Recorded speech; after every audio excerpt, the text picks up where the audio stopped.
গণনা কেন্দ্রের ভেতরে গেলেন, কিছু সময় আগে দেখা গেছিল উত্তমবাড়ি এগিয়েছিল, কি দেখলেন, কি ঘটনা? ঠিক আছে, আমাদের এক্সপেক্টেড লাইনে যা আমাদের সাংবাদিক রিপোর্ট আছে তাতে যেভাবে গণনা হয়েছে এবং যা গণনা বাকি আছে তাতে আমরা কাঁদিতে দিচ্ছি, এখানে কোনো সংশয়ের আর হয়ে যাবে না। মানে আশাবাদী যে না, 100% দিচ্ছি আমরা। এখনো দাদা ট্রেন্ড আছে, কতটা মতন জয়ের আশা থাকছে আপনাদের, যে এই মুহূর্তে যা ট্রেন্ড? আমি একটু মার্জিনটা সম্পর্কে বলবো না, তবে আমরা জিতছি, কমফোর্টেবলি জিতছি।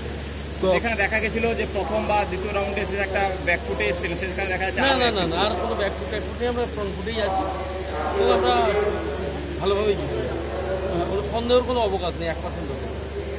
বলছি দাদা, এই যে এখন কত রাউন্ড পর্যন্ত হয়েছে? দেখুন, কোথাও 10, কোথাও 11, কোথাও 12 এরকমভাবে হয়েছে। এমনিতে এখানে ঘোষণা হচ্ছে না, কেন আমি জানি না, মানে ভেতরে যা গোনা হয়ে যাচ্ছে কিন্তু সবটা ঘোষণা করা হচ্ছে না। আমি যেহেতু ভেতরে আমাদের এআরও টেবিল থেকে রিপোর্ট আপনাদের বলছি, এআরও টেবিলের রিপোর্ট হচ্ছে আমরা ভালো জায়গায়। কাউন্টিং নিয়ে কোনো সমস্যা বা হচ্ছে বলে? কাউন্টিং নিয়ে কোনো সমস্যা হচ্ছে না, কিন্তু এই অফিসিয়াল রেকর্ডে তোলা হচ্ছে না, একটু লেটে তোলা হচ্ছে, যেহেতু এখানে আমরা এগিয়ে আছি তাই জন্য এখানে একটু লেটে তোলা হচ্ছে। গণনা ক্ষেত্রে কোনো কারো কারচুপি বা কোনো কিছু অভিযোগ আছে? মোটামুটি ঠিকঠাক গণনা সুন্দরভাবে যেভাবে হওয়া হচ্ছে, কোনো গণনা নিয়ে এখনো মধ্যে আমার কোনো অভিযোগ।